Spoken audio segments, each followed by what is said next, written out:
You have been good at this for years. Everyone around you believes it. Some days you almost believe it yourself. But you know the difference between doing the work and performing the doing of it, and lately that gap has been getting harder to ignore. Welcome to the Stoic Compass. I am EPICTETUS, and today I am joined by Carl Jung and Lao Tzu. Today we are examining, when you finally stop performing competence, what unexpected fragility do you find beneath it? Let us start with the performance itself. You have built a version of yourself that functions. It answers emails. It meets deadlines. It handles problems without visibly falling apart. People call that competence. I call it armor. And the question worth asking is not whether the armor works. The question is what you think is going to happen the moment you take it off. Because if you cannot answer that question, you are not competent. You are afraid. Those are not the same thing, and it is past time you stop treating them as if they were.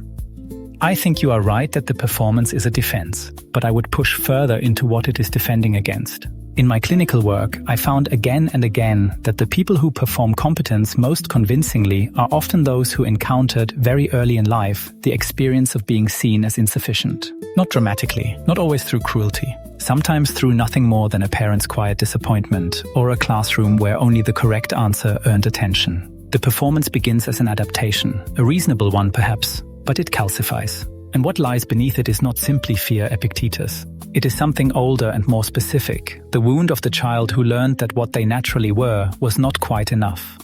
You are both describing a person trying very hard to hold a shape that does not belong to them. That is worth naming plainly. The performance of competence is not dishonesty exactly. It is more like a person gripping a tool so tightly that they can no longer feel what is in their hand. At some point, the grip becomes the problem. Not because the tool was wrong, but because nothing can be used well when it is held that way.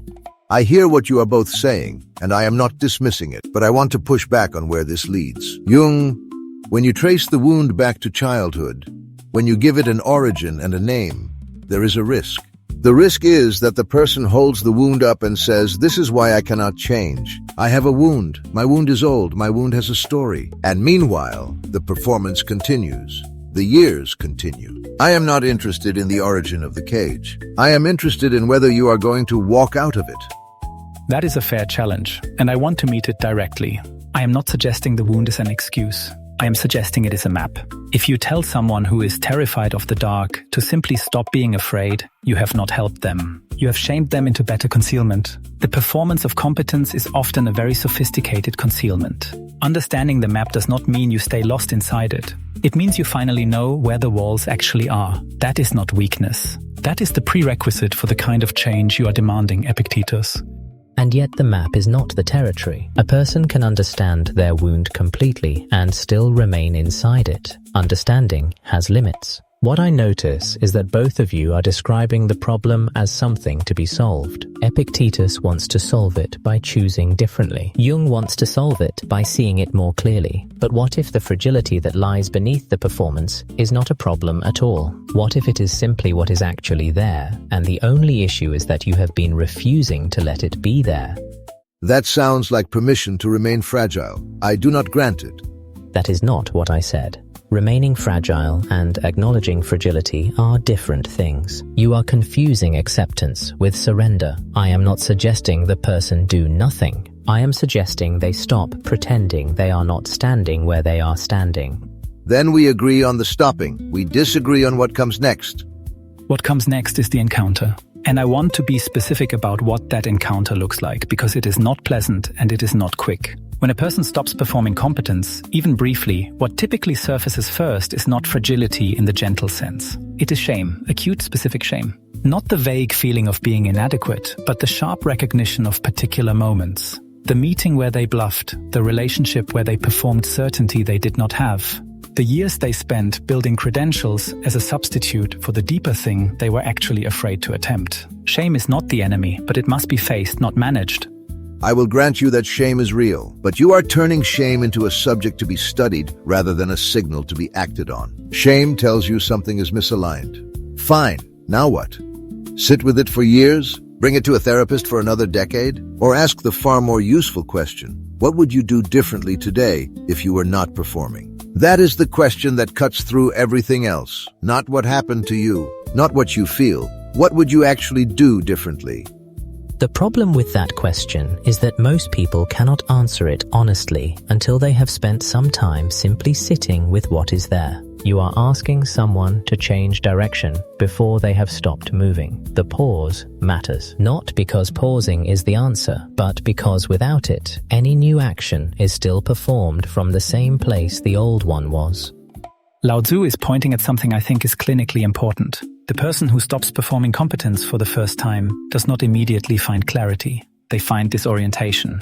They do not know who they are when they are not being impressive. That is not a failure of will. It is a genuine identity crisis, and it has to be honored as such. The self that emerges from beneath the performance is often younger than expected, more uncertain, more curious, more easily hurt. And that self needs room to exist before it can be integrated into something stronger. Younger maybe, but also more honest, and honesty is a foundation. You cannot build anything real on performance. You can build a reputation on it, yes. You can build a career, but you cannot build a life that belongs to you. And at some point, that distinction stops being philosophical and starts being unbearable. I have seen it. The person who has performed successfully for 30 years and wakes up one morning holding credentials that feel like someone else's life. That is not a tragedy of childhood. That is a choice that was made and remade every day for decades. And it can be unmade. It can be unmade, but it is unmade quietly, not by force. The water does not argue with the stone. It simply finds another way, and over time, the stone is different. I am not saying do nothing. I am saying the doing that works here is not the aggressive kind. I think that is right. But I also want to name the specific fragility, because the episode asks about it directly, and I do not think we have said it plainly yet. What most people find beneath the performance of competence is not weakness in the general sense. It is this: they find that they do not know what they actually want. The performance was built around being wanted, being needed, being impressive, being safe. All of those are about managing how others see you. Strip that away, and the question that remains is, what do you want when there is no one watching, when there is no approval at stake, when the only measure is your own honest assessment of your life? Most people have not answered that question in years. Some have never answered it at all. That is the unexpected fragility, not incompetence. Emptiness where the self was supposed to be. And that emptiness is not a life sentence. It is a starting point.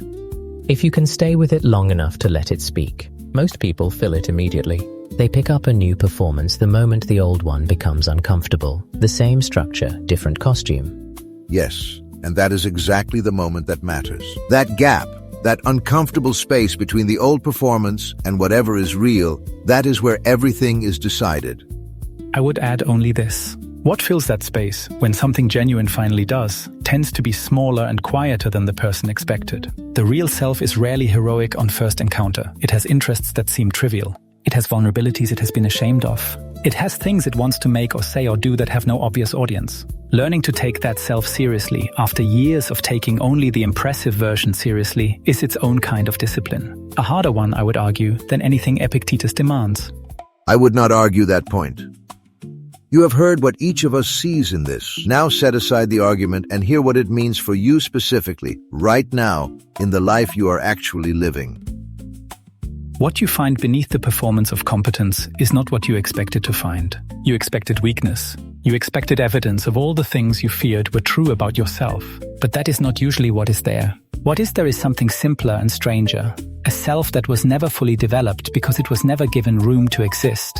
You were too busy being impressive. This is not an accusation. The performance started for good reasons. You needed it. It worked. But over time, the performance and the person become confused. You begin to manage your image rather than live your life. You make choices designed to maintain the impression rather than pursue the thing. And slowly, the distance between what you project and what you actually are becomes a source of private exhaustion that you cannot explain to anyone, because explaining it would require admitting the gap exists. The fragility you find beneath it is real, but it is not the fragility of someone who is broken.